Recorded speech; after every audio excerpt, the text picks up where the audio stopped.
Hello, everyone, and welcome to this week's episode of First Look, Final Word, the podcast where we take you along to see a movie with us. I'm Pete. I'm Trevor. How's it going, racing fans? Yeah, it's F1 this week. Today we're seeing F1 in 4DX. 4DX, yes. Our second 4DX movie after Twisters, probably around this time last year, right? Yeah, it must have been. Yeah, I'm looking forward to feeling like I'm actually racing an F1 car. That's what's going to happen, right? Got the Need for Speed. It's not affiliated with Top Gun at all. No, a little bit, but we'll get into that. Anyway, here's a synopsis of this one. Racing legend Sonny Hayes is coaxed out of retirement to lead a struggling Formula One team and mentor a young hotshot driver while chasing one more chance at glory. Well, there you go. Well, it sounds like this movie is not forging new ground. No, that's right. Yeah, that's exactly what I was going to say. It's like this is something you've seen before, but this time it's with F1 cars. Sounds a little, like Bull Durham with F1 racing. But that being said, this movie, it sounds like it's got like unprecedented access to F1 tracks and machinery. Access, right? Like they actually shot at F1 races, right? Well, exactly like the day after they had gone with modified F2 cars, I think it said. Right, yeah, I think I did read that as well. So I mean, I think like Lewis Hamilton was like a consultant. He was a producer. Like, is he? Oh, yeah, wow. And it's like I think they're really trying to make it an authentic F1 experience. Well, neither of us are F1 fans. No, but, not at all. It sounds like F1's been marketing this movie like crazy too. Yeah. And partnerships with Apple. It's like hoping to drive a new generation of fans over there. I guess so. I wonder if like their viewership has been falling off or something, because they've put a lot of money and effort into this movie to kind of try and generate some interest in F1, I guess. I don't know, like because you have the ability to watch it now, like that's true, online, which you didn't really have before. I know I never really had the channels to watch it before, though I've always had some like passing interest in it. Right. I think it's a lot more interesting than NASCAR, which sounds like Brad Pitt's Sonny is coming from the world of NASCAR, right? Like, maybe there's be a bit of a sort of parallel with that, because I think that's kind of the point of this movie is trying to, because I don't think F1's super popular in North America. Not like like in Europe, it's super popular. Yeah, like to get like NASCAR fans interested in F1. Yeah. Like say, hey guys, we do more than drive around in a circle. Yep. So it's kind of like the reverse of Talladega Nights, where it's a NASCAR driver going to Formula One. Yeah. That was Sacha Baron Cohen on it in that movie. Yeah, he was so good in that. So good. I always remember that line in that movie where it's like, he tells him Highlander is the best movie ever made. Like, I saw the movie Highlander. It was shit. It's like it won the Oscar for what? Best movie ever made. Anyway, let's not get derailed out of that. So I guess that answers the question. Like neither of us are big into Formula One. Yeah, and like I'm not really into racing in general at all, to be honest. I'm not a car guy. I'm not a racing guy. So I'm interested to see how this one goes, because I kind of weirdly you seem to avoid those kind of movies as well. Like I'd never, even like the ones that are I hear and I know are probably very good. Like there's been a bit of a spate of them lately of like racing movies. So you never saw Ford versus Ferrari? Never saw Ford versus Ferrari. So I love Ford versus Ferrari as a racing movie. Really? Okay. I think the movie itself is kind of bad. Right. But I love the racing scenes. Like it's just so beautifully photographed.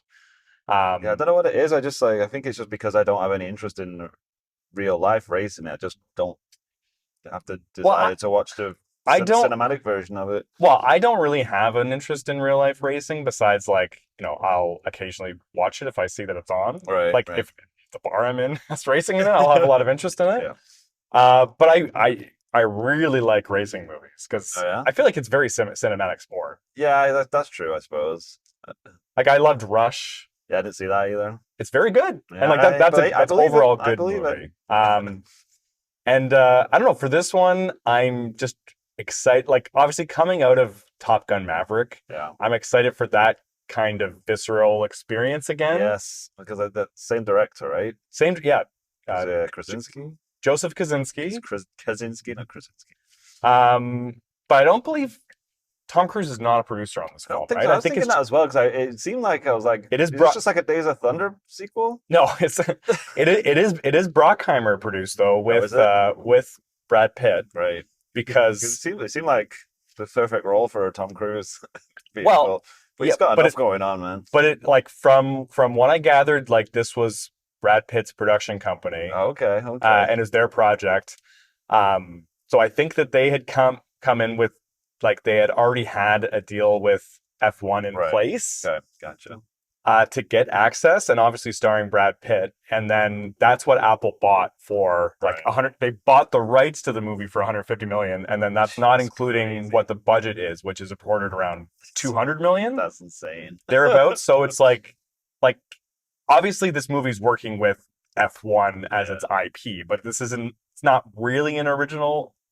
It's not really based off existing IP, so it's a lot to spend.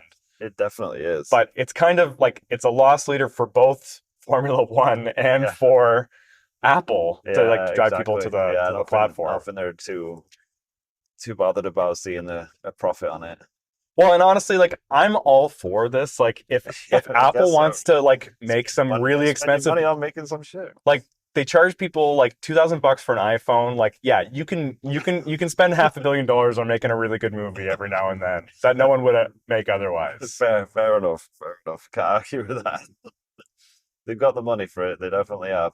Yeah, and I'm super excited to see this in 4DX. I was really impressed with it during Twisters. Yeah, I find it really interesting how they program that stuff because I think it would be easy to way overdo it. Or just make it gimmicky, or to be a bit like of a nothing burger. So I feel like it's almost an art to like add to the experience without taking away from it, if that makes sense. Yeah, like there's obviously going to be a fine line of like just overdoing it at some points. It's like a theme park ride where it's like throwing you around, but at the same time it has to like make you feel stuff at least. So. To enhance the experience. Yeah, I feel like it added a full star to my review of Twisters when I saw it. I think we were pretty up on that when we came out of it. But 4DX is not a format for everything, right? Like no, exactly. Like we saw Blitz last year. I wouldn't want to see Blitz in 4DX. That's a good shout. Yeah. Well, there may be it could be. It would certainly a bit of rumble in and. But like, could you do a tasteful version of something in 4DX? Ooh. Like, I feel like it just has to be a fun movie already. True. That's true. Like, it can't be like, you're just like dodging all the bombs on London or something. That's what it'd be like. You'd have to do it really subtly, right? And just have it be not over the top. Because otherwise it just feels silly. Because it smells and it's throwing wind in your face and it's water. So there's a lot of possibilities for this format, but obviously it is a gimmicky format just inherent into itself. Well, that's what I mean. It's like I was expecting it to be way more gimmicky when we went in, but I thought I was actually quite surprised by how well it kind of like it's just more about it being immersive versus it being like a gimmick. Like I'm gonna spray water in your face because it's raining. It's like, oh well, that's great. I just feel like I've got sprayed with water for no reason. Well, but honestly, this is the type of the movie that I want to just be immersed in. Like, I want to pretend I'm Brad Pitt going. Exactly. Like, I want to be thrown into the back of my seat and the side of my seat. And Kosinski's shown that he's good at that sort of thing, right? Like, I kind of wish I'd seen Maverick in this format. Yeah, that would be amazing, actually. And they should just bring back movies like that in 4DX all the time. But it must be expensive though to do that. But it's already programmed. Is it though? Yeah, it's already programmed. Oh. It's a proprietary technology from South Korea. Okay. And there are guys who, and girls probably. Well, like they don't just do every single movie, surely. No, they don't do every movie. Like they make it like, it's making like deliberate decisions about what movie are going to be added to this format. So they'll get like people don't charge like movies to format it for them? They just do it? I don't know what the relation, like I think it's just. So what's their business model, Trevor? I think their business model is similar to IMAX in that, like they have like it's a technical format, and like, I don't think like they have to film things necessarily based off it, but I think to get 4DX screens, you have to do a deal with that with the 4DX company, whoever owns it, and say like, okay, we're going to work with your team on programming this. Like sort of like ScreenX. Apparently, I was chatting with Anthony about this. Friend of the pod. Friend of the pod, Anthony, and Kosinski worked like to format the ScreenX version of this one. So this would apparently look better than Furiosa looked, which I think is going to bring you back to ScreenX. So I don't know, like, so the chatter is that Maverick looked pretty good on ScreenX, but I don't know. When are they going to do Screen 4DX? Well, that's maybe it already exists. I don't know. That's the sweet spot, right? It must exist somewhere, right? Like, surely. Well, that's what this is called 40X, right? Right, but I mean, like ScreenX 4DX, ScreenX 4DX. So what would that be? Screen 4D 4D2X 40X squared. Oh, 40X squared. Okay, that's a better way to say it.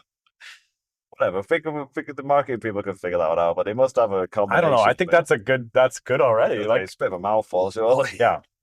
So, anyways, that's where I'm at. I think that this is going to be a fun, beautifully shot movie that is not trying too hard to like break out of old formulas, and that's okay. Yeah, nothing wrong with that, right? We need movies like this to like drive business to the box office. Like an entertaining movie that looks great. Yeah, like that's fine. Don't need more than that. Don't need. We used to get a lot of these. There used to be so many. Well, and honestly, like I was one around like 2015 complaining that there was like a total lack of non-superhero blockbusters. Yeah. And like this is the exact kind of movie that I was hoping for at that era that wasn't getting made. Now that superhero movies are not doing like gangbusters like they used to, maybe we'll see more stuff like this. The circle of life. The circle of life, yeah. It's all going it's all coming back around. It's all going back to like it's happened before, it'll all happen again.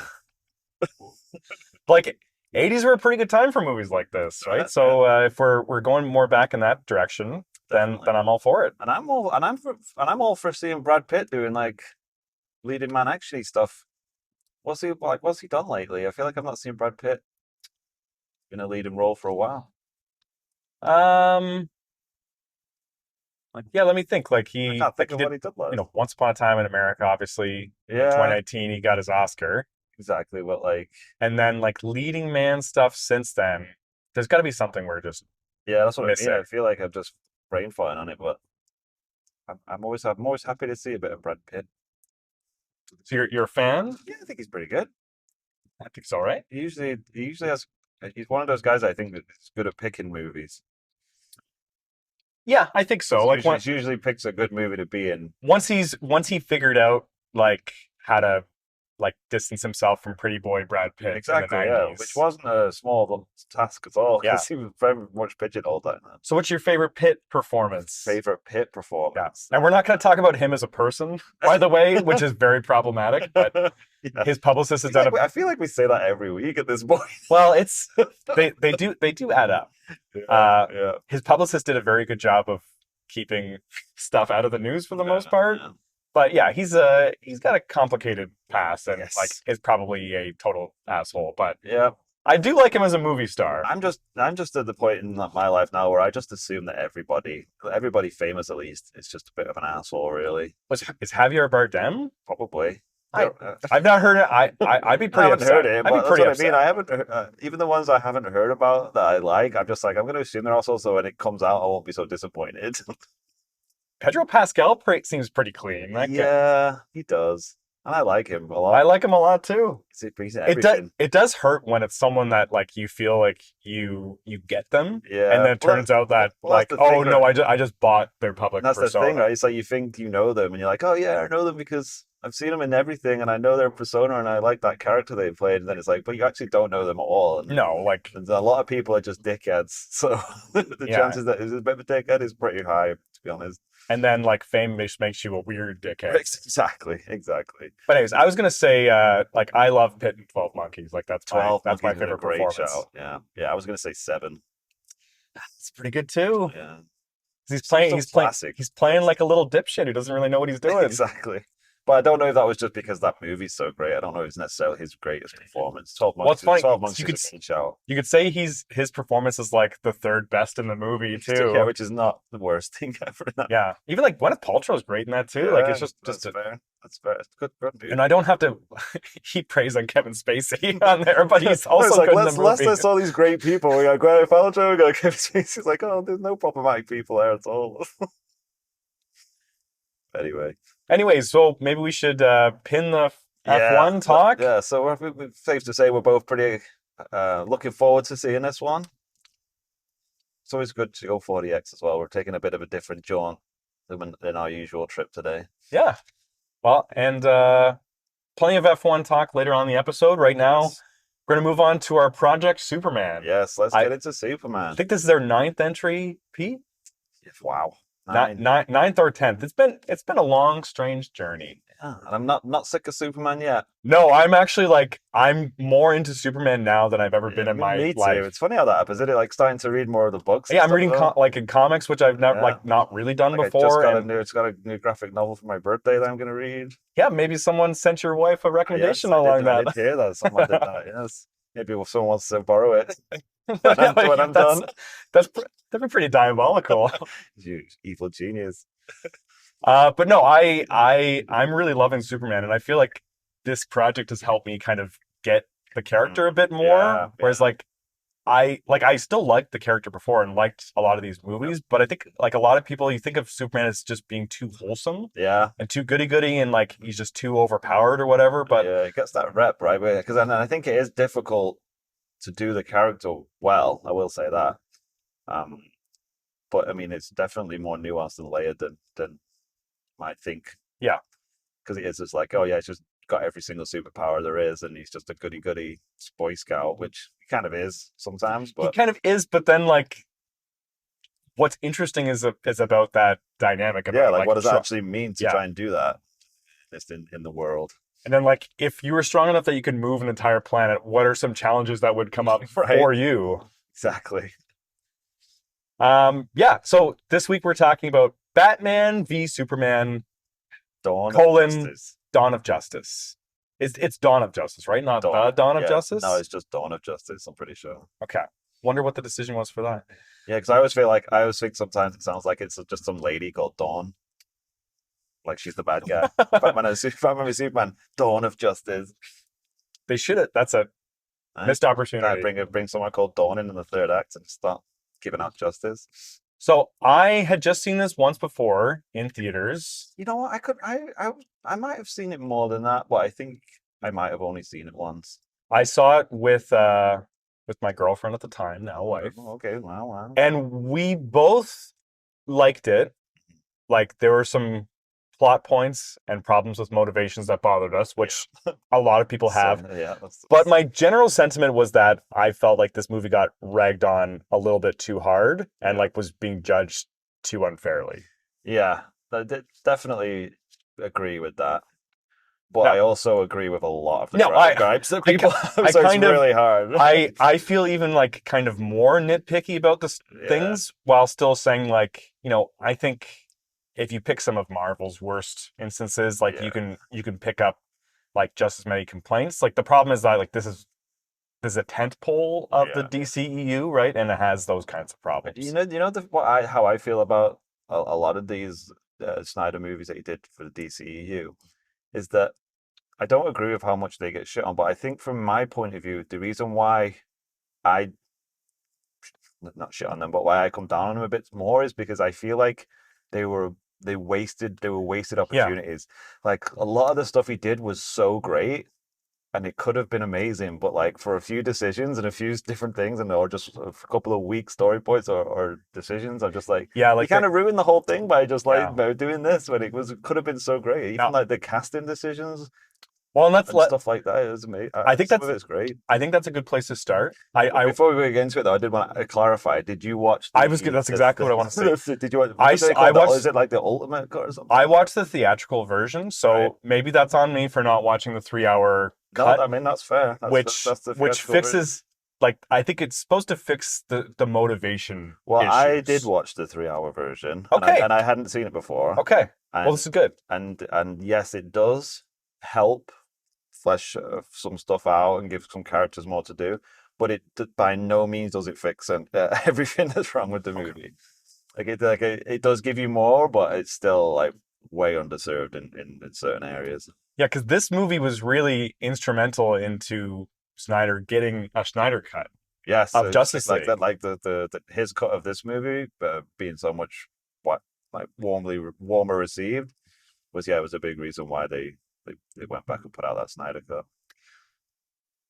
So for casting decisions, yes, when they announced Jesse Eisenberg as Lex Luthor, I didn't know you were going to start with Jesse Eisenberg. I like this casting, and I like the potential of this character. I think the execution was not good, but I think I like the idea of the casting and going a different direction with it, and especially like the tech mogul thing. He had just played Zuckerberg. Exactly, obviously, like it's like very on the nose casting, but there's something wasn't working with that performance, and I don't think Zack Snyder's enough of an actor director to have helped him correct it. Yeah, I don't know because I kind of hear what you're saying, but at the same time I'm like when they cast Jesse Eisenberg as Lex Luthor, he did basically what I was expecting him to do, and it's not something that I wanted to see really. Like I get the whole like let's do a tech mogul, like younger sort of tech bro-y type guy. Yeah, but he was also insane, which is like it's just he had a little bit too much going on. Yeah, that's true. And like it was tough to see what his plan was and what exactly his motivations were. Yes, there was a lot of that. Well, I mean, that's not the only character that has that problem in this movie. No, like it's like obviously Batman's motivations are the big one, and like maybe we'll just have to put a pin in that for right now. Yes. But I just sort of I like the idea and concept of modernizing the character while staying true. Yeah, I get what you're saying. I agree. Like it could have worked. I think it just needed some different decisions being made. I think especially with the performance. And we hadn't yet really seen a version of Lex Luthor on the big screen. Kevin Spacey's version of Superman Returns gets the closest to this of like Luthor viewing Superman as the threat to the human race and himself as a potential savior. Yeah. Like that's a staple of the comics and like obviously Gene Hackman wasn't doing that. No, exactly. And I don't know when that was introduced in the comics, whether that was later on. Seems like more of a 90s thing, but I might be wrong. I'm not steeped in the lore of the Superman comic books. Well, no, like the Lex Luthor character was like the original like version of the thing that called Superman was a bald guy who looked like Lex Luthor, right? Who was like a fascist guy who wanted to take over everything, and then that kind of got inked into the DNA of what Lex Luthor would become. It's like someone who thinks of himself as like the opposition of Superman, like obviously completely self-deluded, but thinking that everything that was in his interest was also in the interest of mankind. Yeah, there is a version of that character that they could have done in this a lot better.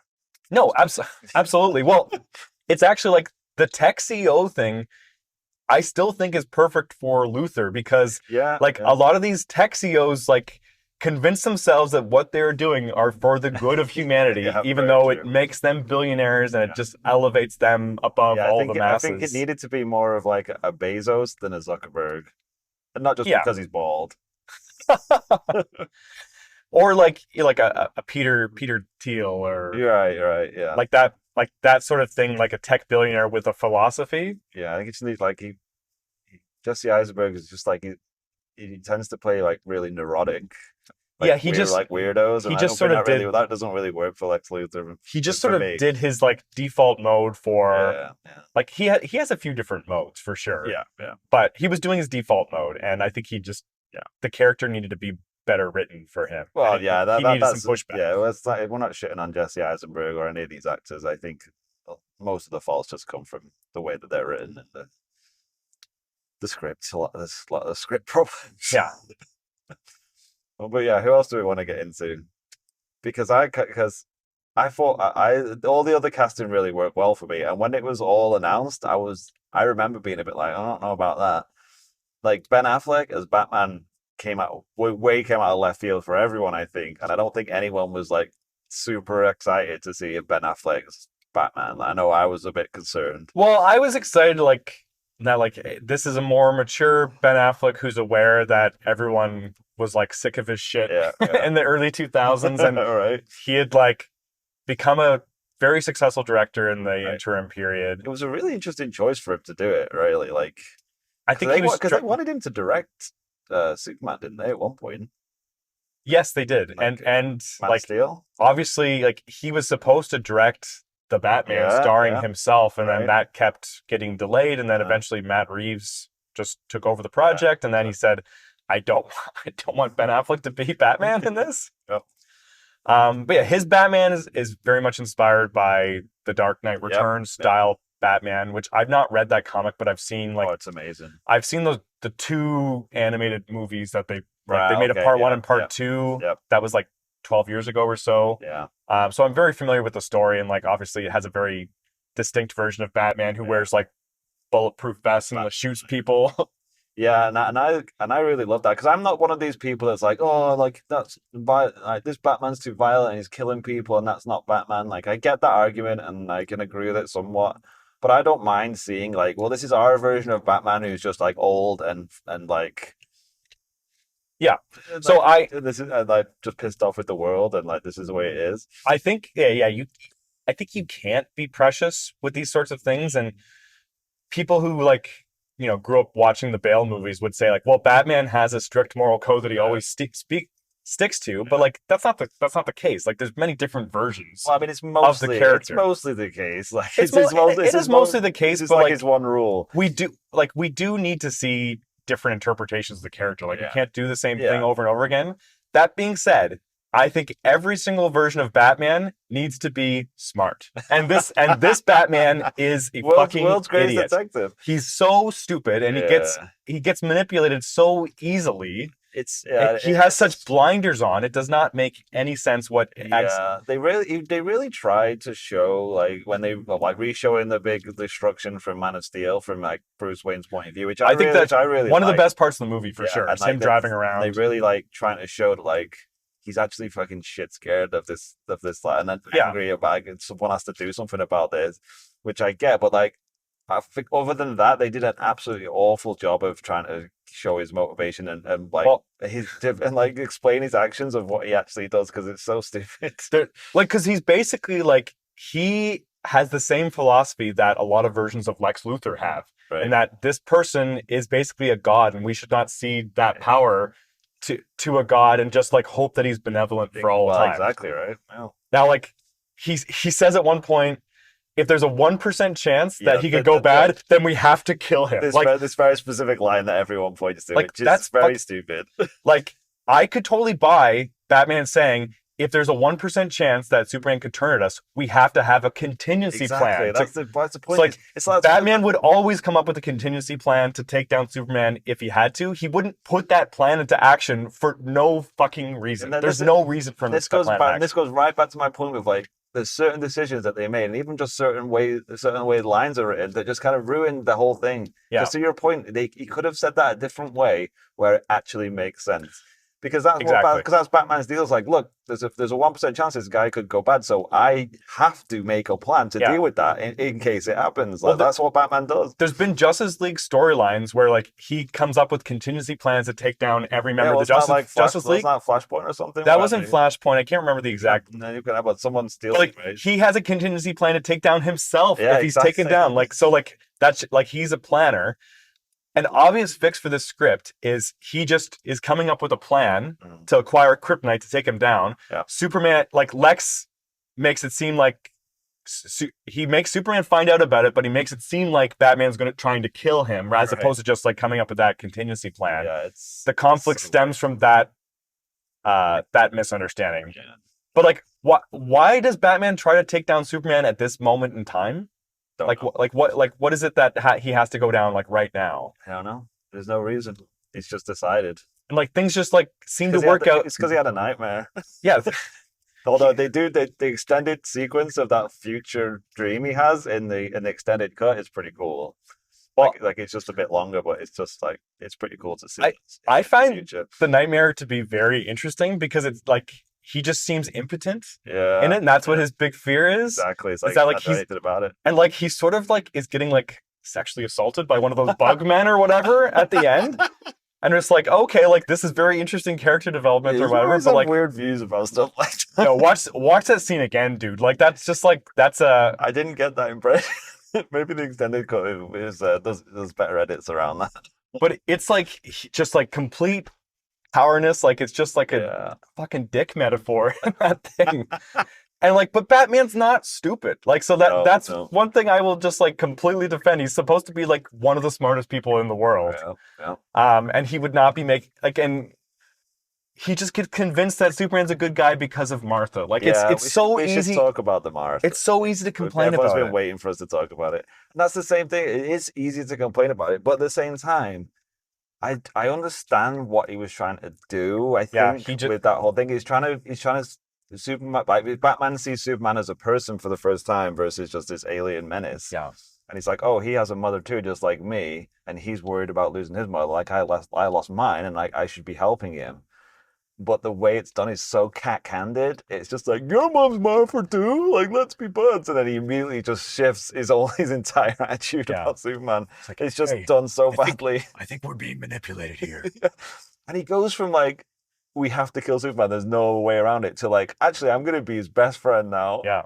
And like, this man means everything to me. And the movie makes a weird tonal shift at that point. It's almost, to me, it was like he got a bunch of notes saying like, this is way too dark, Zack. Yeah. You need to lighten this up a bit. Because then Batman starts like making jokes and stuff. And like towards the end of the movie, like when he saves Martha Wayne, not Martha it's Wayne. Like, Martha Kent. Like I'm a friend of your son. Yeah, she's like, oh, I could tell by the cape, and I'm like, they're doing jokes now. There's not been any levity in this entire movie, and now we're doing jokes. And then like when Wonder Woman at the end, he's like, they're making little gags back and forth. I'm like, okay, so like now they're just trying to make this fun when it's like that's not been the tone of this entire movie. Well, and The Dark Knight Returns found a really good way for Batman and Superman to fight each other while staying like mostly true to their characters. Like Batman's trying to prove that Superman, you are making yourself a tool of the U.S. government and you shouldn't be doing this. Yeah. I beat you to prove that I can beat you. And that's the thing why it didn't work in this movie, is because in that comic, like it was earned because it was really those characters were so well built and there was all that history of those characters, and in this movie they like literally just met, just shown up, and they tried to get that same level of like character development between them both, and it just doesn't work at all. It also seems like Batman's been doing stuff for 20 years already, but then Superman is just now aware of it. Right? It's like Clark Kent's like, oh, I've heard about this Bat character. He's trying to convince Perry White to like send him on a story, and like Perry White, I think, comes off like a bad character in this movie. Yeah. Like I liked him a lot in the other one. In this one, he's just like, we don't do news here. This is just a business. Yeah, I don't know why they went down that route with him. Yeah. That's what I mean. There's so many great things in this movie, but also so many things that just make you want to punch yourself in the head. Yeah, like I think the fight for the most part is well done. Yeah, it really is. I like it. And all the Batman stuff in this is so awesome. Like the warehouse when he just like taking people out. It's like I was really sad that we didn't get a Ben Affleck Batman movie. I'm gonna be honest with you, because I really loved his Batman. I think his Batman like is good.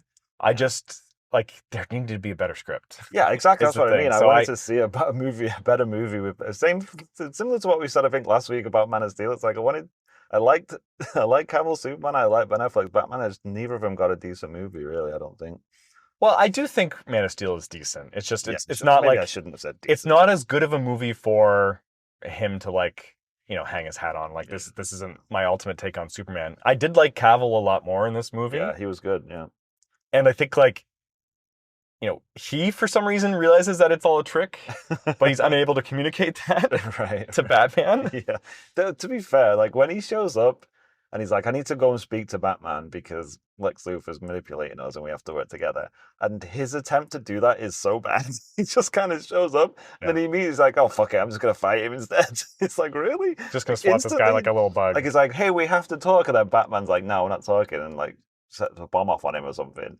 Then he's like, okay, well, I tried, and obviously he didn't listen to that one time I half tried to talk to him, so now I'm just going to fight him. It's like, you literally didn't even try. You did you got halfway towards trying and then gave up immediately. What did you think about Cavill's Clark Kent? It's not Clark Kent.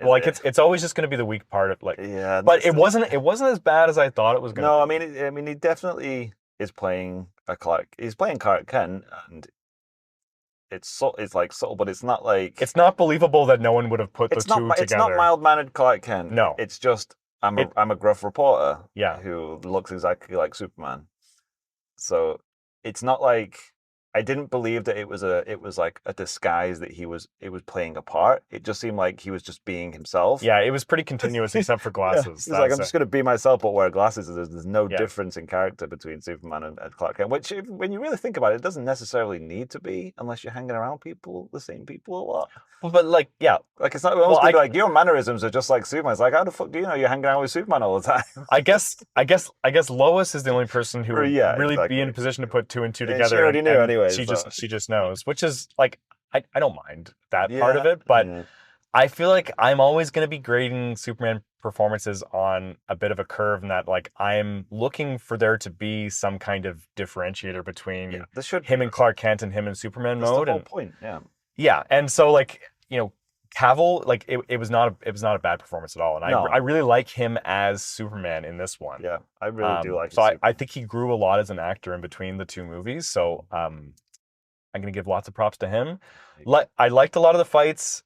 I think Batman's car in this one is just way too close to the Nolan trilogy. Tumblr thing, and like that sequence, I think owed a bit too much to the sequence from Dark Knight, where they're like shooting rockets at like the transport fucking stuff. There is a bit of that vibe. And like it's weird that Nolan is a producer on this film, and the movie came out like 7 years after the Dark Knight. But no, like there's a lot of like original stuff in here.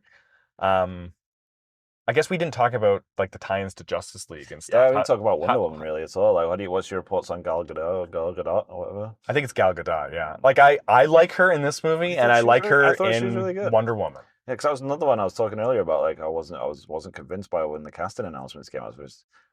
I was a bit like that as well. I was like, Gal Gadot, I don't think she's gonna really be able to pull off a Wonder Woman. But she really did. I think at this point, and like obviously for Wonder Woman, her ego had not completely taken over. Well, yeah, there is that for sure.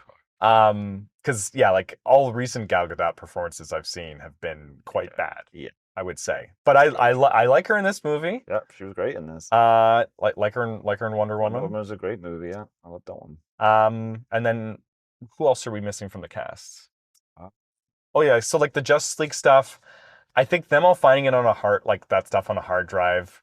That was I didn't it's really not a great storytelling device. Yeah, that you could tell that was a bit like, we need to hype up excitement for a Justice League, so let's just show the couple of scenes of the different Justice League members, and it was kind of crowbarred in a kind of bit of a weird way. And Eisenberg talking to Batman in prison, which is also again kind of ripping off the Dark Knight a little bit. Right. But he's saying like, I've rung the bell and like he hears you, he's coming. Like it's very much Thanos, like these things have bigger implications. Yes, it was like this movie is definitely influenced by the over success of the MCU at this point. Yeah, you could definitely see they were making those kind of similar like moves and trying to set stuff up, which it was to the detriment of the movie, really. Yeah, well, they're trying to do the thing where like it's plopping you into this world that already has superheroes. Like we don't need origin stories, which I think is a good decision. Oh yeah, that's also what Gunn is doing with this new movie. Yep. But it still seems like it's trying to have it both ways a little bit. Exactly, you can't have your cake and eat it, right? You can't say we're not introducing new we're just trying to say they already exist in this world, but then also trying to introduce new stuff all the time. Yeah, like an Aquaman just like slowly spearing the camera looks so lame. Like it and then the cyborg scene, the Flash scene is done like okay. Yeah, Flash and it's believable that like that would be the footage that we're watching, but like the other ones are just like not like I don't believe this is found footage from anybody. Yeah, it's like filming like this weird guy with a beard floating around in this boat. Yeah. And I don't want to seem like I'm just totally negative on this. I think I still like this movie. Yeah, I quite liked it too. Like I said, it's like it gets so close to being an amazing movie, and I think that's why it gets shit on a lot. It's I wouldn't call this a horrible movie by any stretch of the imagination. No, I wouldn't either. But it's disappointing. It's disappointing is what it is. Yeah. And we'll get into Justice League next. Yeah, so I've never watched. Are you gonna do the Snyder's cut? Let's get this sorted out right so now. Everybody, I'm just gonna watch the Snyder cut. I'm not gonna watch the Whedon film because I don't really want to watch two versions of this movie. I might watch both if I can put myself through it, because I watched the Snyder. That's 5 hours, right? Yeah, I watched the Snyder cut last year, the year before, and I hadn't seen the theatrical cut, I think, since it came out. So I want to, because we'll get into it next week, but yeah, I'm gonna try and watch both, I think. Well, as much as I said, like, I was sort of a bit of a defender about this movie, I still didn't go out to see Justice League when it came out. Right. So I think like it did leave a bit of a bad taste in my mouth. And obviously you heard about all the production problems on Justice League, so I'm like, I'm just gonna skip out on this one or wait till someone tells me it's really good and then I'll go see it. Yeah. But yeah, finally getting around to that blind spot. Mm-hmm. No, we'll get into it next week, but the Snyder cut of Justice League is quite a bit different in certain aspects. So interested to hear your thoughts on it. I don't think I'll have time to watch both versions. I feel like I should. I know, it's so long. I'm just gonna have to know if I'll have time to watch this. I'm gonna have to depend on you to point out differences, though. I feel like I'll be able to piece together differences from. That's mostly what I want to do. I want to refresh in my mind exactly what was different. But yeah, who knows? I don't think I'll have that much time. Okay. All right. Well, it sounds like we're winding down here, folks. We made it. We're in the theater. We were at the theater. If you're new to the podcast, Pete and I are going to watch Formula One in 4DX and give you our immediate spoiler-free reactions to the movie, giving you lots of warning before we head into spoiler talk. Yes. Oh, I'm excited. Yeah, I've been trying to think of how to work in the gag of like a Brad Pitt stop. I can't think of one. I guess just mentioning that you were working on that's good enough. That's what it came down to. I just mentioned it candidly before we went in and watched it. I bet you a lot of people are going to be doing puns like that on Letterboxd when they do their reviews or whatever. We'll have to think of a better way. Think of pit stop. Brad Pitt stop.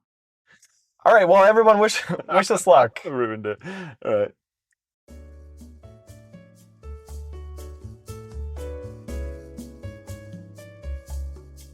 Welcome back, everyone.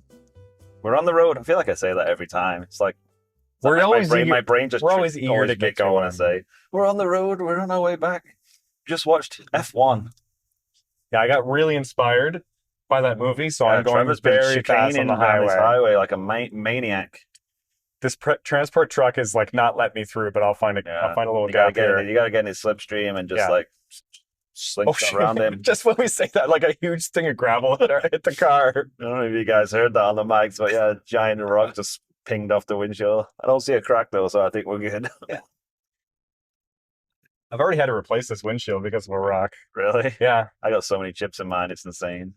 Well, I had a chip turned into like a long crack. Yeah, well, that's what happens. You got to get at it right away. Well, I did, because it hit this part here from where I can't see. This is riveting content. Yeah. So yeah, if you're listening to this, get the chips dealt with. Windshield safety is important. Yeah. Just ask Brad Pitt. You don't want to be making a Brad Pitt stop. Wow, yeah. Anyway. You know, they've heard that now 2 times in 3 minutes. It's been 3 hours for us. For us, it was a great callback, but for you, it's like he's still on this, is he? It's like the same breath for the audience. Anyway, what did you think of F1, Trevor? Yeah, I really liked it. It did exactly what it says on the tin. Yeah, it did. It exactly. Like you're going in getting the product that you're expecting. There were a few surprises in there. Yeah, I'm happy to talk about once we get into spoilers. But I'm happy to hear it too, because I wasn't that surprised. It's solidly scratched an itch. Definitely, yeah, that's a good way to put it. I have a couple reservations about it, but I'm pretty happy overall. Yeah, I agree. I really enjoyed it, especially not being a race fan like I was talking about. Like the racing sequences in this were really well done, and my word, was it made for 40x? It was like it was 40x was perfect for it. I was a little bit worried I was gonna get thrown out of my seat a couple of times, but Okay, I was kind of hoping for more, to be really, honest. oh, I Yeah, thought it was good. I was hoping it would whip me around a little bit more. Really, I literally was flying out of the seat at some point. Also, I think where we were sitting, we weren't getting all the mist. Yeah, you could hear it. It was blowing on me a little bit, but I wasn't getting And yeah, any of the rainwater on me. you're getting the smells, right? I don't get. You didn't get the smells last time either. Like, Well, you know, I don't have a very good sense of smell, to be honest. So it needs to be very strong for me to you're like, there were notice. smells for the dirt road and for the cows and a lot There of, was smells for the cows. yeah, and a little bit for the burnt rubber. Where was the cows? When Carrie Condon was riding her bicycle. Oh, really? Yeah. No, I did not get the cow smell. No. Well, it's like, yeah, it's like a, you know, like a farm smell. Yeah, I can't hear what you're saying. You know? You sure it wasn't just the person next to you? It could be, man. Like, That's the best place to just like not worry about bodily emissions. yeah. It's like it's 40x guy. Don't worry about it. So as a non-fan Yeah. of Formula One, do you think it gave you like a good sense of the rules and the stakes? I think like I'm assuming just from my limited watching of F1 that it played a little bit fast and loose with like how exciting F1 can be with some of the stuff. Oh man, Like yeah. there's People might get mad at there that. was no way they would let a lot of that stuff fly in F1. Well, I have a feeling that a lot of like the things that they were like getting away with, that they're deliberately using as tactics, Yeah. are things that some people do, Right. right? But it'd probably be like You don't notice. like once a season you'd get away with that, and then you'd have plausible deniability, Right. Yeah, true. right? But like they would be like disqualified, I'm guessing, if they did like 5 of those like bumps in a single race. Exactly.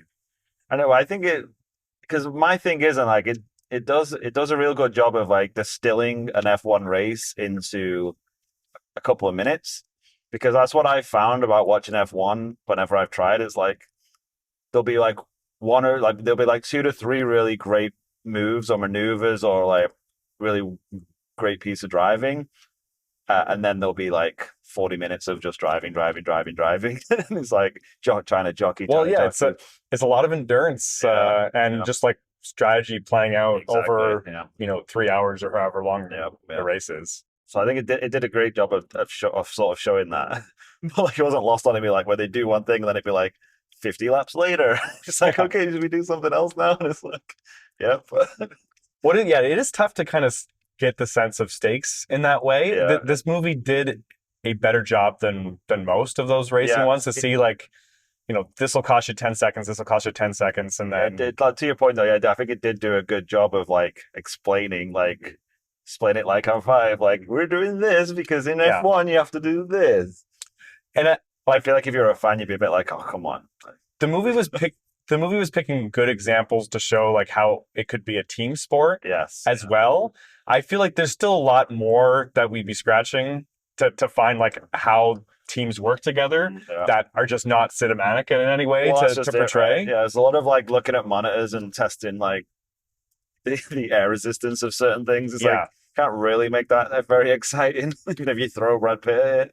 When it was a lot of like, finding like little like technical loopholes in the accident system and like the pacing system, and like I'll go off and do a pit stop here, and then I can like it's very sort of like box in this guy. I'm like sacrificing my own time for this guy, and I'm sure that does happen, right? Yeah, I think that's a big thing in F1, right? It's like I think it's a bit true. It's like just being like the fastest driver isn't necessarily going to be good enough. You have to. It's very tactical. It's what it is, a team, and like picking your opportunities to pit. I think was chosen very like. Yeah, they really focused on that, right? Whereas like we have like 3 different options for tactics of when we're going to change our tires. It's like really drilling down into the nitty gritty. So I think that's a lot of what it is. It's like how well you drive on your tires and when you choose to change them and stuff like that. That's basically decides a lot of races. And this movie, it definitely addressed it, is that like you need the technology there to compete with the big boys, or it's just not going to happen. How much did you feel it was like marketing for F1? Oh well, definitely, but like I don't think the movie's hiding that. Like, did you think it suffered from it though? At any point, there was a couple of points where it was like F1, it's so great. But honestly, the movie definitely made me want to drink a Heineken. There was man, the product placement in this one was insane. But like, that sort of is the racing. That's the point, right? Like it's F1. Like I guess the brands give us the opportunity to watch the races. Exactly, and then pay for these movies, so that's fine. Too. But no, apparently, like F1 did not like finance the movie. No, well, some of the product placement would have though. But they gave them access. Yeah, right? They gave tons of access. It was funny when you could tell that they were like throwing in cameos of very famous people in the F1 world, and I was like, don't know who that is. They kept, I know Lewis Hamilton. That's the only one I recognize. Well, and it is funny because Hamilton was a producer of the movie, which I don't know, like what does that really mean? Like, you know, like I know, right? But in the final race, they said like, oh, you know, Hamilton, he's a beast. He's not gonna let up. And I'm like, oh, did he put that line in there? No, actually, to be fair, I thought like. They held back because he wasn't really in it. They didn't mention him much. He wasn't really in it until the last race. So I was like, fair play to him for not being like, yeah, I want to make sure you see me winning every race, or at least competing. But we get to spoilers because I wanted to talk about that last race as well. But and yeah, so what did you think about the driving sequences? You said you weren't. No, I thought I really loved them. I thought they were amazing. Like it was properly edge of your seat stuff.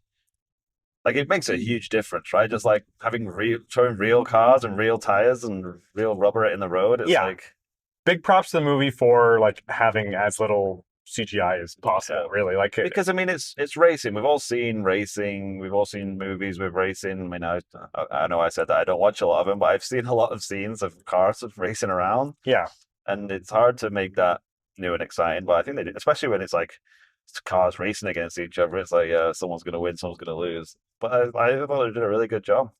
Well, I've complained about this movie a few times on this podcast, but the recent movie Ferrari, I did not enjoy at all. Oh, really? What you mean the racing scenes in that?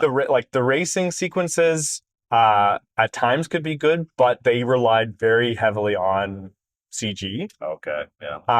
And like for the crashes, it's definitely understandable, but it was really obvious when I was just watching a computerized image bounce around. Like a video game, it provides no stakes. There's one crash in this one in particular that like kind of like maybe gasped and like took my breath away. I know what you mean.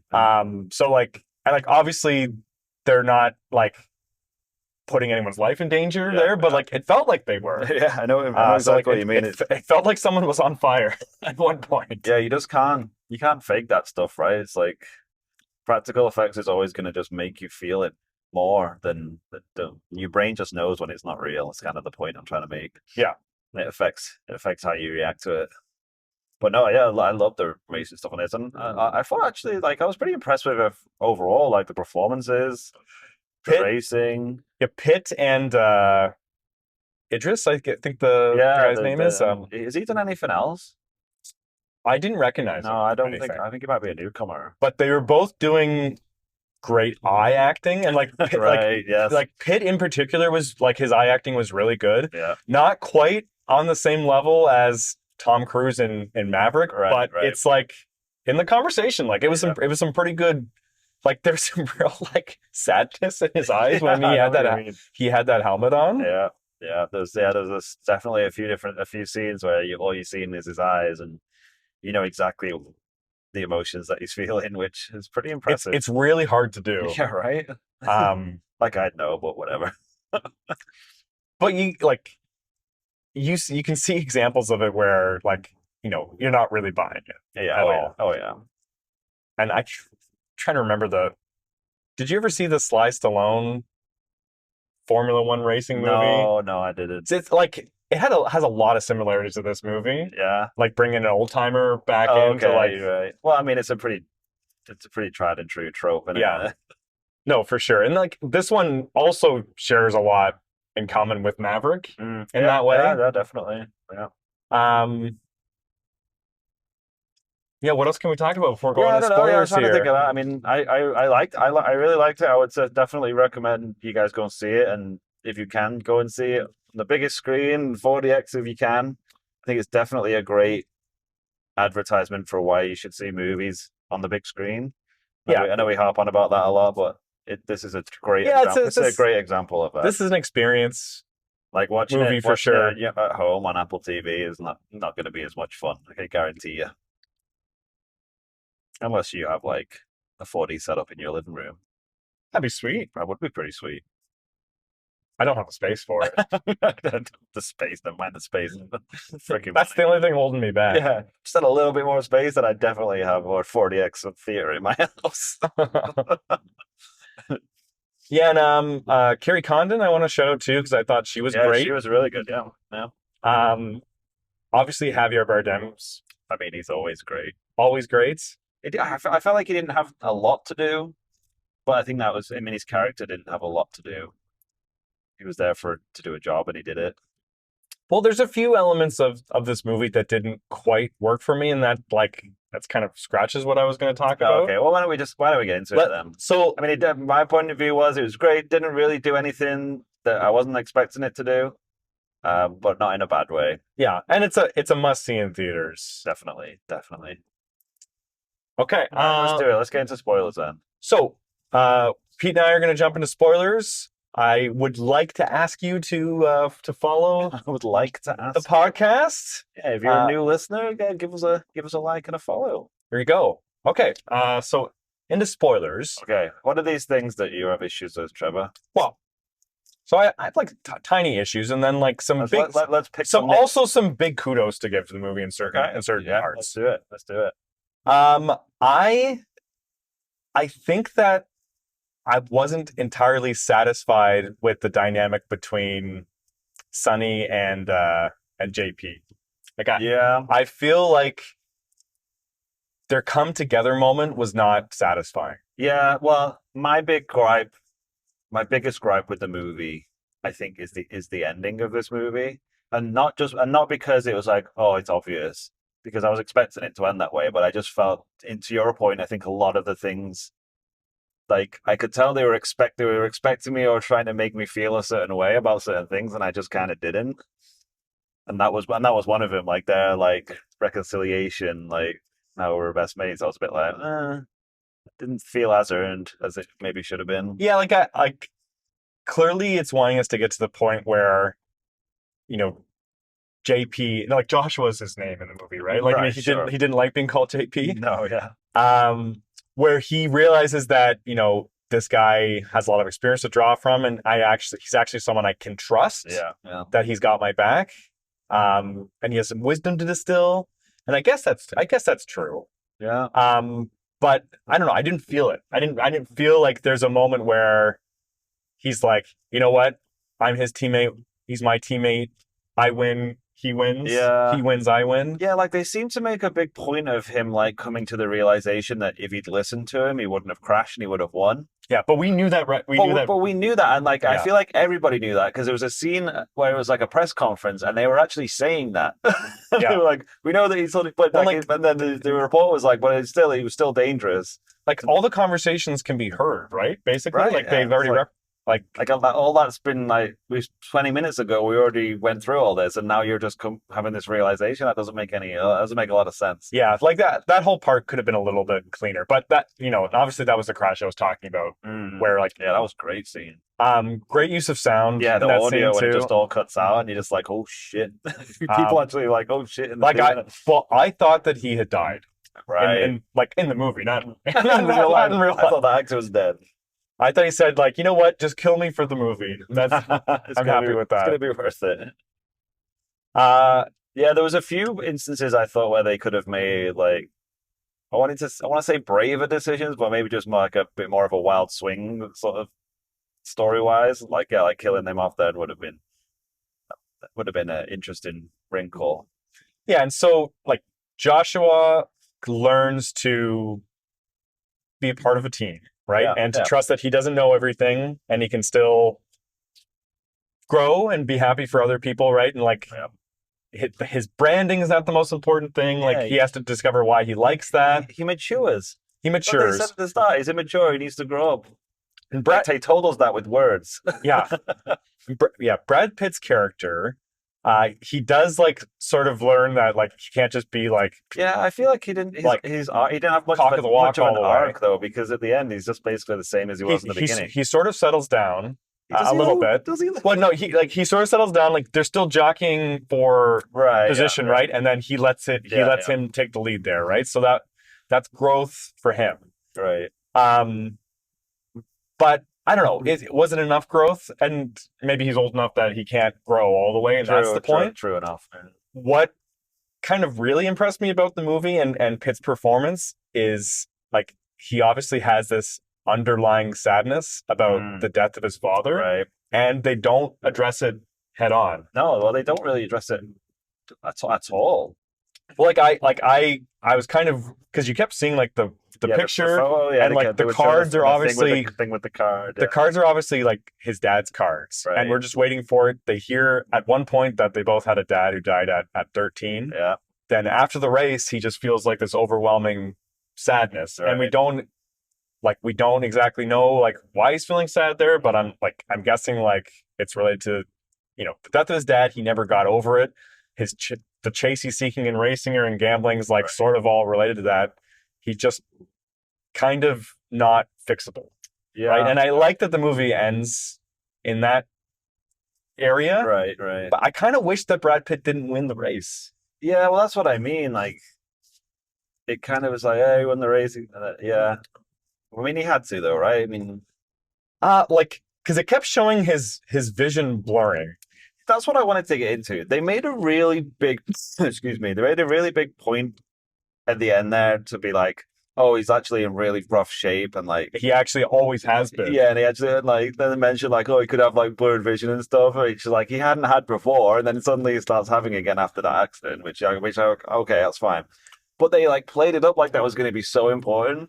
Like I was waiting for him to just collapse and die or whatever, but it didn't really seem to do that. Yeah, it was like, he's like his vision's blurred. That's going to be real difficult. It's like, nope, it's not really going to affect him at all. He's going to win quite easily, actually.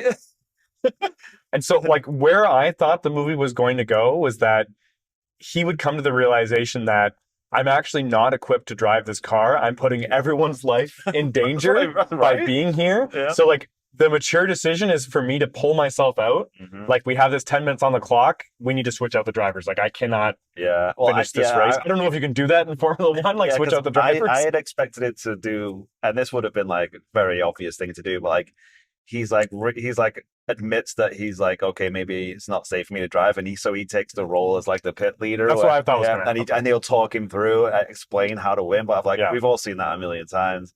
But I figured that's where it was going. But at the same time, I was like, well, no, like, having him just win just seems a bit like.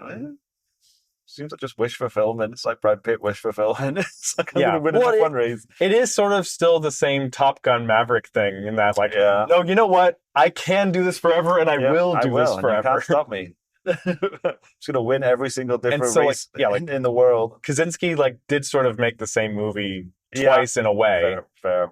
I think it would have been a more interesting movie had they even done like, okay, he goes first, so then Hamilton blocks him, and then JP gets to win. Yeah. And then he just has to like sort of eat that bitterness a little bit. I really did assume that's what they were going to do. Because it has JP spinning out, and then he's just like still over the moon happy for Brad Pitt winning. That seemed so out of character for him. It's just a little bit too much of a 180. Yeah. Like I get that they could have shown him like being like, well, I'm glad that happened, but I'm still a little freaking pissed off that I didn't win. But he said he was like a giddy little schoolgirl dancing around. It's like, wow, like, yeah, it's like you said, it's like total 180 for his character. So anyways, like that being said, when they had Brad Pitt do his like flying lap, I thought was like the best part of the movie. That was amazing. It's like the thing that he's been like for the whole movie, and then he finally finds it, and then it's like, well, he wants, and he's done, and he leaves. There's a similar scene in Ford versus Ferrari, which I've said I don't think is a good movie, but I think is a great racing movie, where Christian Bale's character has basically like the perfect lap. Okay. And it's like equally as magical. Right. So I would recommend watching the movie just for the racing. It's a long movie too. The one thing that I did bump up against because I'm not a racing fan is that there was a lot of times when I was like, this ain't that important. And this ain't that exciting. But that's just, I think that's more just for me. Like at the end when he won and everyone was like acting like they just won some sort of war, like literally like jumping around, freaking. Like, but it's the scrappy underdog team. But I mean, they won one race out of the season. It also means saves the company, or whatever. But the board can't force a sale, which means they all keep their jobs because they laid the table that a new owner would clean house completely. That's a lot of assumptions going on there, though. I mean, let's be honest. No, but I think everyone understands the stakes there. I guess so. Just for me, it just felt a bit like you guys are acting like you didn't just avert a world war. You just won a race. Like, calm yourselves down. Well, so if Manchester United would win the championship, you'd say like, all right, guys, settle down. Oh yeah, that's what I mean. That's why I gave that caveat. It's like I think it's just because I'm like it's F1 racing, guys. Like just have a cup of tea and chill out. If the Toronto Maple Leafs won the Stanley Cup, like I would literally just like fold to my knees and cry for an hour. Right. But what if like they were about to get kicked out of the league because they hadn't won a game in 3 years and they won one game? Well, that's not a mechanic that exists in the NHL. I guess you would have the same feeling though. Like there's no like relegation system in hockey. Yeah, like if United won a game to save them from relegation, I'd be pretty ecstatic too. Right, because that would be pretty disastrous. But yeah, I get that. I'm just being pedantic about not liking F1, I think. Yeah, like I already had like admiration for what like those drivers have to go through, but like it's insane. I think this movie definitely makes it even more clear.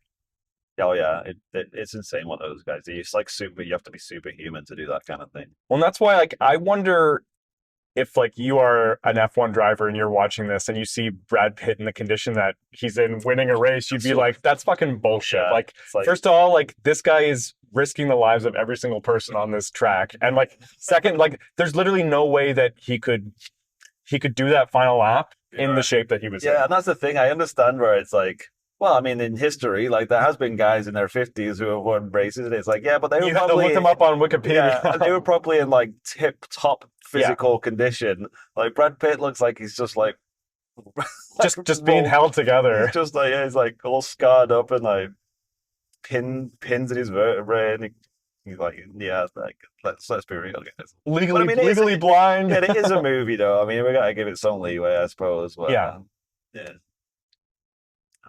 It was pretty funny though with the guy, the board member is like, oh, this is the only ally, and he was like, oh, this is the bad guy. As soon as it happened, I said to you, I'm like, so that's the bad guy, right? Like, and honestly, this movie needed a bad guy sooner. I think. I don't think it had a decent bad guy at all. I didn't buy him as the bad guy. He just seemed like they threw him in to be someone who we could give the finger to at the end. But yeah, I don't think it was earned at all. And I thought that was a really interesting decision they made to not have them have like a rival on the track, right? There was no real rival that they were fighting against. They were mostly just each other, which I thought actually went pretty well. It's kind of funny that both like both the Ferrari and the Red Bull teams are like forever number 1 and number 2, and I assume that's probably the same. That's the way it is. Ferrari, McLaren, and like they're just like, yeah, we don't think about these guys. Yeah, like, why would I give a shit? Yeah, it's like we don't really care. I did. There was a part of me that was like, it would be actually pretty hilarious if it got to the end race, and you're like, okay, this is the race that I have to win, and it's going to be the big moment. It would be amazing if it was just like producer Lewis Hamilton was like, fuck that, I'm winning the last race. It's just like they both, I'm not letting they both crash and Lewis Hamilton wins, and he's like, see you later, see you never. I would have actually enjoyed that. It's like we've actually just been watching his movie the whole time. You're in my world. It's the reason I stay at the top of the mountain. Exactly. No, but alas, that did not happen. They found an elegant way to sidestep that by having him be rolled out of the race. Yeah, I watched Major League earlier this week. Oh, yeah. Have you seen that one? No, I haven't though. I guess as not a baseball fan, you wouldn't really be interested. But that's pretty low down my list of sports movies I'm going to watch. The whole premise of this one of Major League is basically the premise of season 1 of Ted Lasso. Right. Okay. Where like a new owner to the team like tries to fail the team as much as possible, but then accidentally puts in like a group of misfits who play really well together. Okay. So like the whole plot of the movie is she's trying to like make attendance go down so then she can sell the team. Right. And there's an element of this to this movie. Definitely. Like, but honestly, like this guy didn't have to do it. Like if he'd just done nothing, they wouldn't have won a race at all. Like exactly. Because like it's not like this team was not competing for first place. Like they had 0 points. They were not placing in the top 10 at any point in the season. Yeah, I don't know how much I bought the whole like I'm going to stick a different wing on this car and it's going to change the entire thing of it. I don't know. I mean, maybe I'm not an aeronaut. What's her job? An aerospace engineer. An aerospace engineer, yeah. But yeah, it seemed a bit like, hey, Brad Pitt's like, hey, make this better, and she was like, all right, I made it better. Now that we can win a race. I do like a movie where it says, you know, we're never going to compete with the big boys this way, but we'll do it this way. We have to find a dirty way to do it. Like we got to find our way to give our own advantage. We got to be scrappy. Well, it reminds me of Rocky Balboa, that movie where they're like, you know, you're 60 years old, so we just got to like build on mass and then make you punch harder because you're so fucking slow. Exactly. You're not going to outbox him. So I do like a movie that shows like a strategy based out of desperation. And I think it did a good job in that regard. Yeah, but I don't know if this is just me, but I don't really see the strategy as much. Like I hear them telling me what they're doing as a strategy, but I don't really understand how to see that. Like there could have been some moments where they show like, here's how we overtake them in the corners now. That was the point, right? It's like we can attack in the turns, which people don't necessarily do. You normally wait till you're on the straight before you take over people. I mean, I guess that's what they said. That's what I mean, and they didn't really show anyone doing that. I feel like the turns would be a good place to do it. Yeah, exactly. You know what I would do? I would just go across the grass. Right? Why does no one do that? Why does no one do shortcuts? Well, show me where in the rules it says I can't just drive through the middle of the course. I've won Mario Kart race by just like jumping through the middle. Yeah, like if you actually like launch yourself off of the Rainbow Road, you can win. If you do it just right. That's an underdog tale. What, the Super Mario Brother? Skipping the entire Rainbow Road by jumping off the track. Yeah. Gotta take risks in this life, guys. Yeah. And yeah, the very end where it shows him like doing the Baja racing or whatever, I think that was like a little bit too much. Yeah, that's what I mean. Like I felt like at the end when he was just, I didn't find it very satisfying for him just to be like, yeah, bye. And then just like, I'm going to go off to the next race. I mean, I get what they were doing, but I felt like, did he learn anything then? I mean, he's just off to the next thing, just still chasing the dragon. He even says I got some more dragons to slay, and like he's just off chasing the next dragon. Yeah, like could you have not just settled down with the nice lady and just like worked for your friend and had a nice life? Is that too much to ask? Well, and I think this goes back to the cards thing. The one race, Brad Pitt forgot to put the cards in his pocket, and he's so devastated by that, he gets into an accident. Right. And I would say almost deliberately. Yeah. It's like, I feel like Brad Pitt is just going to keep going until he dies racing. Yeah. Or I should say Sonny, not Brad Pitt. Tom Cruise is going to keep going until he dies. Right. But I think Sonny Hayes, like, he's planning to die behind the wheel. And I get that that's the point. Like, he wouldn't be happy to just settle down and do that. Well, because that's not who he is. He needs to be out racing. But he's incapable of being happy. I think it's like unless he's flying. He just wants to fly. There's something like just fundamentally wrong with him, and it's never going to get better. And I think that's kind of depressing, though. Yeah, it definitely. And I think that's why I give this movie credit, because it's like it's depressing, but it's not calling attention to how it's depressing. It's secretly depressing. It's secretly depressing. I think he's leaving because like he knows that that's what his fate is. Yeah. And he doesn't want, like, he likes these people that he's racing with, and he doesn't want to do it there. No, that's a good way to look at it for sure.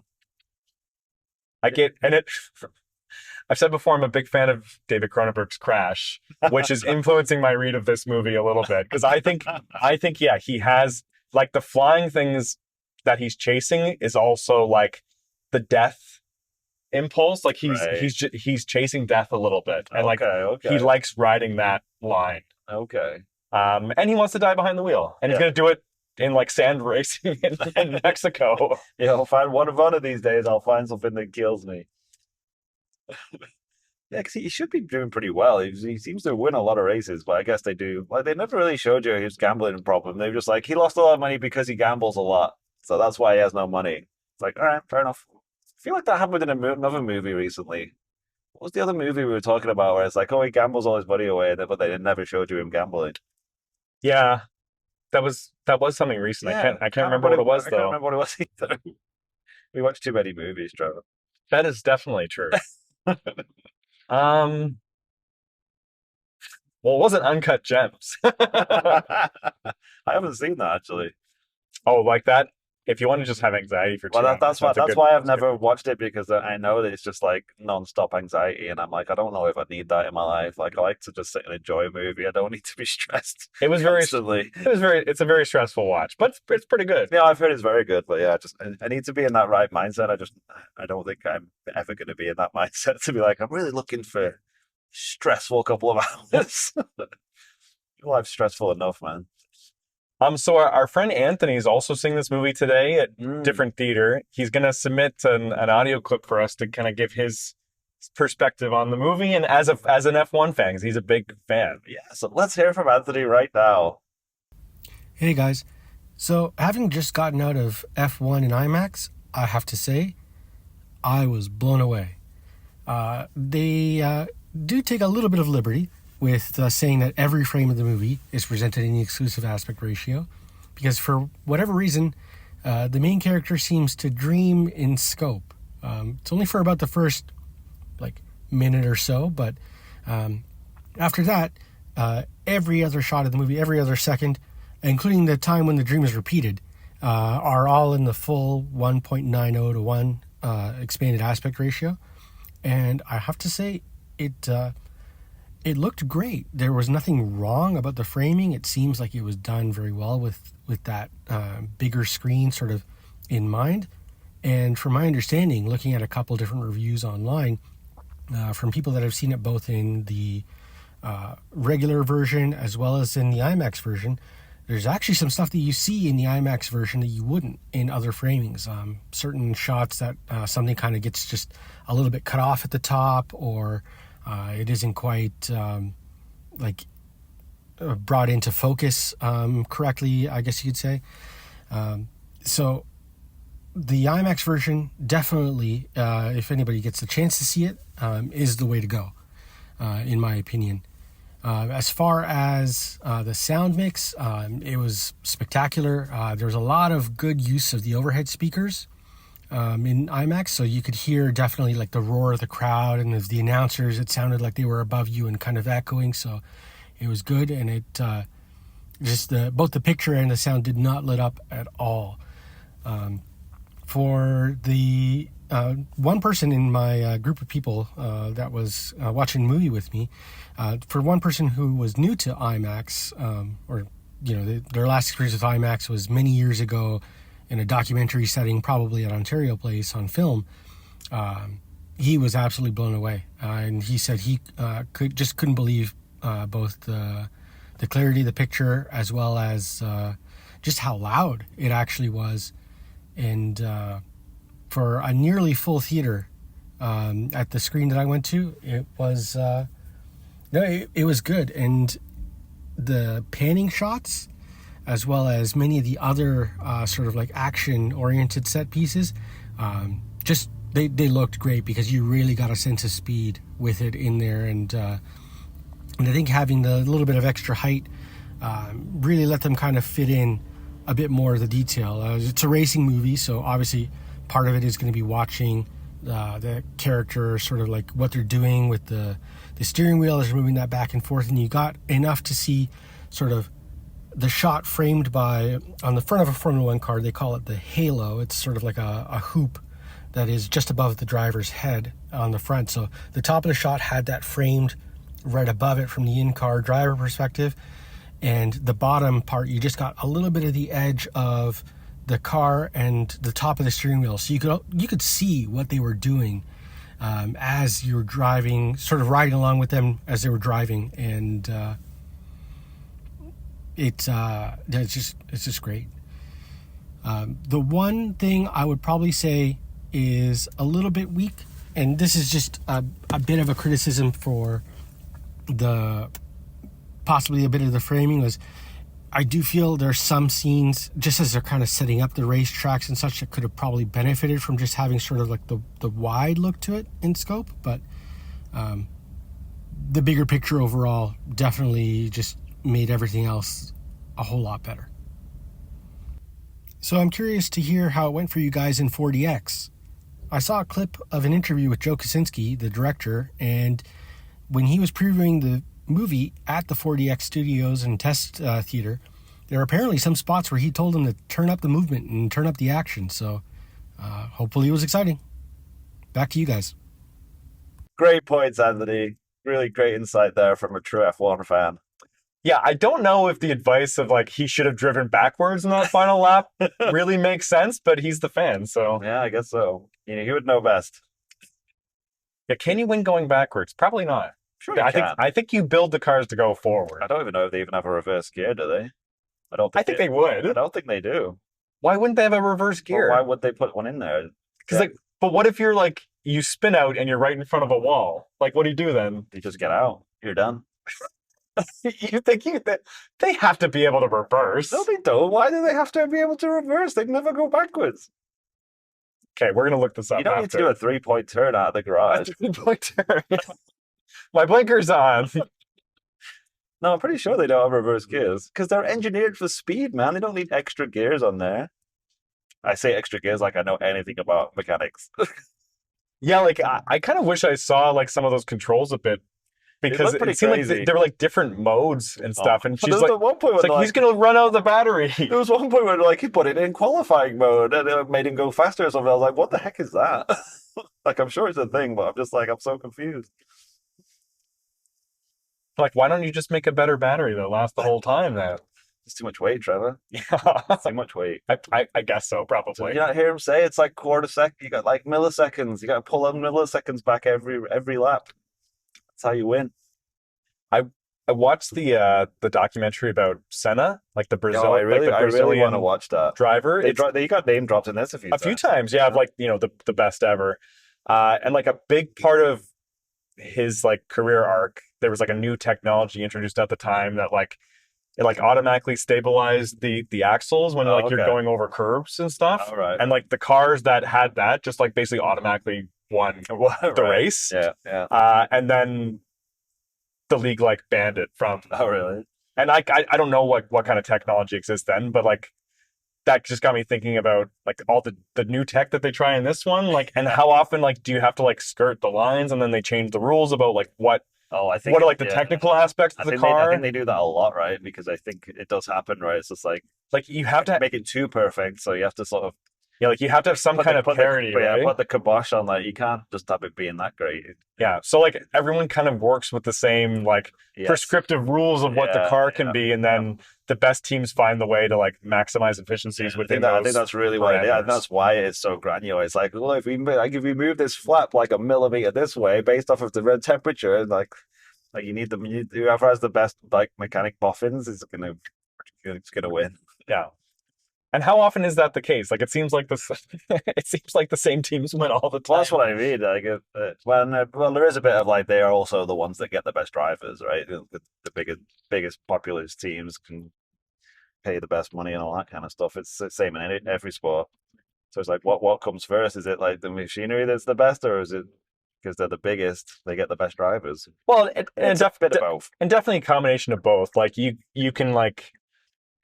can be a very good driver with like a bad car and then people would notice you, right? Right, yeah. But then the guys who are at the top and who have the top car to work with, they also have like the most exposure to working with the best machinery in the world. So it's hard to topple those guys off from the top of the mountain. Exactly. Yeah. Unless you just have like a lot of spunk and you're the underdog. You really want it. A lot of spunk. Yeah, there you go. Need all spunk. All right, we might have exhausted our chat about F1. Well, we rate things at a 6.5 on this podcast. What are you going to rate this bad boy? I'd give this one a solid 5. Yeah, I think I'm coming a little lower than that. Maybe really, maybe like a 4 or 5, 4.5. Can't argue with that. Like I think it had a lot. It had a lot going for it. Like I love all the technical aspects of this movie. I think the story, just could have been a little bit better. Oh, for sure. It's not doing anything too exciting. Hey, like I said, I like that Brad Pitt's character is this hole of sadness. I really like that about the movie, and it's like not like, it's pretty unique, I would say, like of how like broken of a person he is, and he's still broken at the end. Yeah, he's not your typical hero. So I do like that. Like fundamentally, I wish the relationship between him and JP felt a little more satisfying. Then I think I would have like wholeheartedly loved this movie. Especially because that was what the movie was supposed to be about. Supposed to be about like learning to be a team, and like they did do that, but I think they could have done it. At the end, it seemed a bit more like they were telling you that happened versus you actually believing it. Yeah. But yeah, like I said, I really liked it. I think it's exactly what I expected. It's exactly what it said it was going to be, and I kind of enjoyed it. Go to the theater and see it, guys. Definitely. Yeah. If Apple and F1 need your support. Well, just say, like, I like that these big evil corporations are spending $400 million to make big budget movies. So I would like these to like do pretty well in theaters. You got to use their evil for good. Well, exactly. Yeah. Like, honestly, like, someone's got to do it. What else is Apple going to spend those fucking money on? Like, just like, shareholder dividends. Like, exactly. I do hold some Apple stock, so maybe that would be fine. That's why you want them when I go see it. Honestly, like, I would rather that they just like make a bunch of like super high budget blockbusters that like just break even, but like that's fine. Yeah. For them. I mean, I agree. I totally agree. All right. So keep it up, Apple. Good job. Well, and then you can give Martin Scorsese $200 million to make his passion projects. I don't know if they'll be doing that again, but we'll see. No, I don't think anyone's going to be doing movies like that anymore. Okay, so next week we are seeing Jurassic World Rebirth. Jurassic World. Right? And then we're also talking about the Justice League. It's not the Justice League, is it? It's just Justice League. It's Zack Snyder's Justice League. That's specifically. Well, that's the one I'm going to be watching. Right.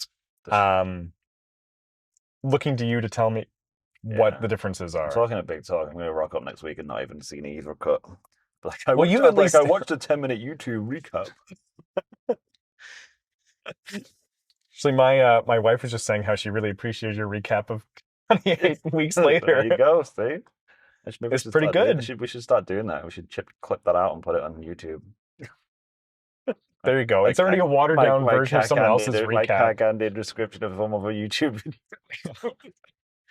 I think we found a niche there. Right, and we're coming up to the close of our Letterboxd contest too. So if you're listening to this and you haven't submitted yourself in there, we're giving away a year's free subscription to Letterboxd Patron, and we're going to be doing that draw like right after Superman debuts in July. So it's coming up quick. Yeah, get on it, guys. Tell your friends about it. They're all your Letterboxd buds. There you go. I can't say anything. Letter buddies. There you go. Yeah, that's what they call them, right? Yeah, no, not really, but yeah. Yeah, no, okay, we must move on. All right, we should call it there then. Yeah. I feel like I'm just going delirious here, so I could go to bed. All right, well, see you guys next week. Yeah, until next time, guys. That's the final word.